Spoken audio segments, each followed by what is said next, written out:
Bonjour à tous et bienvenue dans cette courte vidéo de présentation de mon template premium de planification de voyage. Si vous me suivez ou si vous avez déjà téléchargé mes templates, vous savez qu'il existe une version gratuite de ce template sur mon Ko-fi. La particularité de cette version premium est qu'elle va vous permettre de gérer tous vos voyages dans un seul template, là où avec la version gratuite, il fallait dupliquer le template pour chaque voyage. Comme vous le voyez sur l'écran d'accueil, nous avons une nouvelle section Gérer mes voyages ici à gauche. Il s'agit d'une courte base de données où vous allez créer vos voyages. Le statut sera automatique en fonction des dates. Vous pouvez mettre librement votre destination ou vos parcours, la date de départ, la date de retour. Le budget prévu et les notes ne sont pas obligatoires. En dessous, vous avez une vue chronologique qui vous permet en un coup d'œil de voir vos différents voyages. Et bien sûr, une vue calendrier qui est synchronisable dans Notion Calendar. Revenons à l'écran d'accueil pour que je vous explique un peu mieux comment j'ai procédé pour ce template.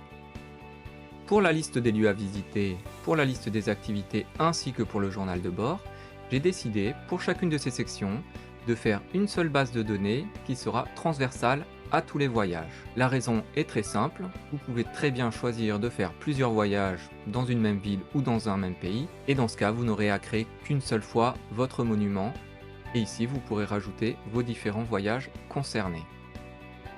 Il en va de même pour les activités, vous pouvez très bien décider, si vous revenez au même endroit, de refaire la même activité qui vous aura plu la première fois. Et dans ce cas vous aurez juste à choisir votre voyage concerné. Enfin, pour le journal de bord, j'ai trouvé que c'était plus convivial de pouvoir avoir toutes nos petites fiches de résumé ici, peu importe les voyages.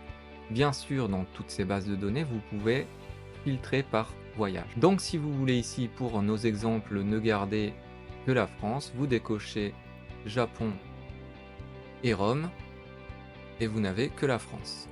Bien sûr, vous pouvez adapter votre filtre différemment, pour que lorsque vous cochez, ce soit le voyage que vous voulez qui s'affiche uniquement. Regardons vite fait la base de données.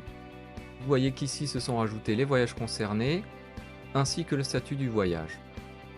J'ai également rajouté une colonne lieu libre par rapport au template gratuit qui va vous permettre de mettre n'importe quel lieu même si vous ne les avez pas créés dans votre base de données lieu. Car je me suis dit que lorsqu'on est en promenade par exemple, là j'ai créé un exemple, c'est une promenade, on peut avoir envie de mettre les lieux concernés sans forcément avoir à créer le lieu dans la base de données. Ensuite, pour le suivi de budget, la checklist de bagages et les conseils et notes, ça va être géré différemment pour chaque voyage. Ici, nous voyons que nous avons notre budget France qui est pré-rempli et ici notre budget Japon où je n'ai pas mis d'exemple.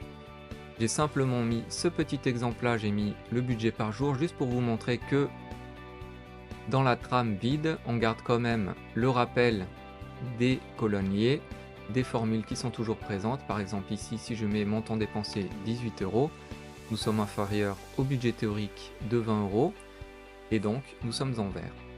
Si je mets 25, nous sommes en rouge. Pour la checklist de bagages, même principe, une fois que vous avez créé vos voyages, il vous suffit d'aller remplir votre checklist. Et pour les conseils et notes, toujours pareil. Ici, je n'ai pas mis d'exemple, mais vous voyez que vous avez la trame vide avec les trames de base de données que vous avez simplement à remplir. Donc pour rappel, évidemment, vous aurez un lien lorsque vous achetez le template vers une version vierge où vous aurez uniquement les trames de base de données avec les colonnes liées, les formules, etc. Et vous n'aurez plus qu'à remplir. Je précise également que tous mes templates n'utilisent que les fonctionnalités de base de Notion, vous n'avez pas d'abonnement supplémentaire à prendre dans Notion et n'utilisent pas de service tiers non plus. Il n'y a donc aucun frais supplémentaire, ces templates sont clés en main avec les fonctionnalités de base et gratuites de Notion. Vous trouverez le lien pour télécharger le template dans la description de la vidéo ainsi que sur le profil YouTube. J'attends vos impressions ou vos idées d'amélioration en commentaire de cette vidéo ou sur le groupe Discord et nous nous retrouvons bientôt pour de nouvelles vidéos.